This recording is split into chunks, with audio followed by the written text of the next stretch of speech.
Hello everyone. आज से हम लोग सॉफ्टवेयर इंजीनियरिंग में यूनिट 4 को स्टार्ट कर रहे हैं और यूनिट 4 में हम लोग को पढ़ना है सॉफ्टवेयर मॉडलिंग एंड डिजाइन के बारे में। यहाँ पे हम लोग डिस्कस करेंगे सॉफ्टवेयर मॉडल क्या कहलाता है, सॉफ्टवेयर डिजाइन किसे कहते हैं, कौन कौन से इसके फंडामेंटल कॉन्सेप्ट है डिजाइन के, कौन कौन से अप्रोच को हम लोग फॉलो करते हैं और अगर हम लोग डिजाइन करते हैं तो उसका क्वालिटी का चेक कैसे करते हैं। इन सभी को इस यूनिट में हम लोग को पढ़ना है। बेसिकली आज के सेशन में हम लोग इस यूनिट में जो भी टॉपिक्स दिया गया है एसवीटी के द्वारा उन सभी टॉपिक्स का एनालिसिस करेंगे और इन सभी टॉपिक से किस प्रकार के प्रश्न पूछे जा सकते हैं यूनिवर्सिटी एग्जाम में उसके पैटर्न का एनालिसिस करेंगे। इसमें देखेंगे सबसे पहला टॉपिक दिया गया है translating requirement model into design model, यानी कि जो रिक्वायरमेंट मॉडल है उसको डिजाइन मॉडल में हमें ट्रांसलेट करना है।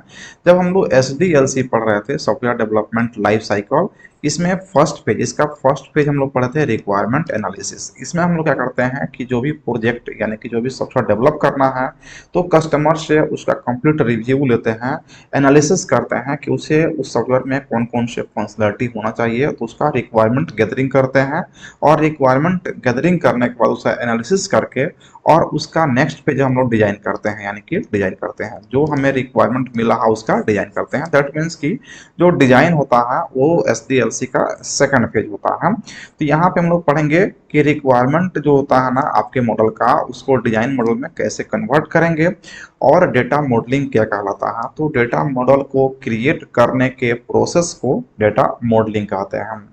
सेकेंड टॉपिक है इसमें फंडामेंटल डिजाइन कॉन्सेप्ट, यानी कि जो डिजाइन है उसका फंडामेंटल कॉन्सेप्ट क्या है उसके बारे में पढ़ना है। तो इसमें जो है ना फंडामेंटल कॉन्सेप्ट जैसे एब्स्ट्रैक्शन है, इंफॉर्मेशन हाइडिंग है, स्ट्रक्चर है एंड मॉड्यूलरिटी है, इन सभी को हम लोग डिफाइन करेंगे और समझने का प्रयास करेंगे। उसके बाद थर्ड टॉपिक यहाँ पे आता है सॉफ्टवेयर डिजाइन अप्रोच, यानी कि सॉफ्टवेयर को डिजाइन करने के कौन कौन से अप्रोच होते हैं। तो इसका दो फंडामेंटल अप्रोच है जिसमें पहला है फंक्शन ओरिएंटेड डिजाइन, यानी कि जब आप सॉफ्टवेयर का डिजाइन करने जा रहे हैं तो उसके फंक्शन के अकॉर्डिंग जो है ना आप उसको डिजाइन कीजिए कि उस सॉफ्टवेयर में कौन कौन से फंक्शन अवेलेबल होना चाहिए जिसका रिक्वायरमेंट कस्टमर को है। और इसमें हम लोग को स्टडी करना होगा डेटा फ्लो डायग्राम, क्योंकि हम लोग फंक्शन ओरिएंटेड डिजाइन ऐसा यूज करेंगे डेटा डिक्शनरी और डिसीजन ट्री एंड टेबल्स के बारे में। सेकंड इसका फंडामेंटल जो अप्रोच है वो है ऑब्जेक्ट ओरिएंटेड डिजाइन अप्रोच है, यानी कि ऑब्जेक्ट के आधार पर जो है ना आप उसका डिजाइन कीजिए, जो भी उसका डिजाइनिंग होगा वो ऑब्जेक्ट से ओरिएंटेड होगा, फंक्शन ओरिएंटेड नहीं होगा। तो ये दो तरह के जो है ना फंडामेंटल अप्रोच है सॉफ्टवेयर को डिजाइन करने का, जिसमें पहला हो गया फंक्शन ओरिएंटेड, दूसरा हो गया ऑब्जेक्ट ओरिएंटेड। उसके बाद अगर आप डिजाइन कर लेते हैं तो डिजाइन करने के बाद जो है ना उस सॉफ्टवेयर का जो है ना क्वालिटी का चेकअप करेंगे। तो क्वालिटी चेक करने के लिए जो है ना हमारे पास टेक्निक दिए गए हैं और इसमें दो टेक्निक हमारे पास है कोहेशन एंड कपलिंग। जो आपका सॉफ्टवेयर प्रोजेक्ट डेवलप हुआ है उसमें कोहेशन का कॉन्सेप्ट और कपलिंग के कॉन्सेप्ट से हम लोग चेक करते हैं कि उसका क्वालिटी क्या है, यानी कि वो डिजाइन का क्या क्वालिटी है, किस प्रकार की क्वालिटी है, उसको हम लोग चेक करते हैं कोहेशन एंड कपलिंग से। तो बहुत ही इंपॉर्टेंट कॉन्सेप्ट होता है आपका कोहेशन एंड कपलिंग। और लास्ट हम लोग को पढ़ना है structured flow chart and decision table and basic UI design. ये कुछ टर्म्स है जिसके बारे में हम लोग को जानना है।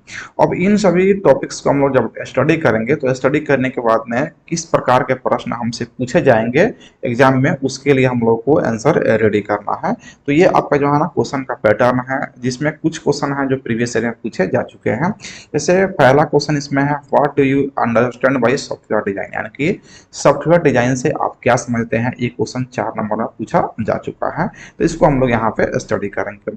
सेकेंड क्वेश्चन है discuss the difference between object oriented and function oriented. ये दोनों क्या है आपका सॉफ्टवेयर डिजाइन का अप्रोच है, object oriented and function oriented. तो इन दोनों में क्या बेसिक डिफरेंस है उसको हम लोग यहाँ पे समझेंगे। थर्ड क्वेश्चन पूछा जा सकता है आपसे कि what is difference between A flow chart and structure chart, और ये भी क्वेश्चन आपको प्रीवियस ईयर में पूछा जा चुका है। तो ये दोनों क्वेश्चन जो है ना प्रीवियस ईयर में पूछा जा चुका है 1 एंड 3 कि क्या होता है फ्लो चार्ट और स्ट्रक्चर चार्ट में डिफरेंस। फोर्थ क्वेश्चन है differentiate between cohesion and coupling. इस क्वेश्चन को इसलिए यहाँ पे शामिल किया गया है कि यदि आपसे कोहेशन के बारे में पूछा जाता है तो कोहेशन को आप लिख सकते हैं, अगर कपलिंग के बारे में पूछा जाता है तो कपलिंग को लिख सकते हैं, और दोनों में डिफरेंस पूछा जाता है तो आप डिफरेंस को भी लिख सकते हैं। तो हम लोग सिंपल क्वेश्चन पढ़ लेंगे कि दोनों में डिफरेंस क्या है, और यहाँ से हमारा 3 क्वेश्चन कंप्लीट हो जाएगा। और कुछ क्वेश्चन यहाँ पे शॉर्ट नोट्स में जो है ना पूछा जा सकता है, जैसे डाटा फ्लो डायग्राम क्या होता है, जिसको हम लोग शॉर्ट में डीएफडी बोलते हैं, और इसका फुल फॉर्म भी पूछा जाता है, तो इसका फुल फॉर्म ध्यान में रखेंगे। उसके बाद में डाटा डिक्शनरी क्या होता है। तो ये सब क्वेश्चन है जो इस यूनिट से पूछे जा सकते हैं, और इस यूनिट के लिए ये काफी इंपॉर्टेंट है। अब आगे के सेशन में इन सभी टॉपिक्स को हम लोग एक करके डिस्कस करेंगे, समझने का प्रयास करेंगे, और हमारा जो है ना मेन फोकस रहेगा इन सभी क्वेश्चन का आंसर हमारे पास अवेलेबल होना चाहिए और समझ में भी आना चाहिए।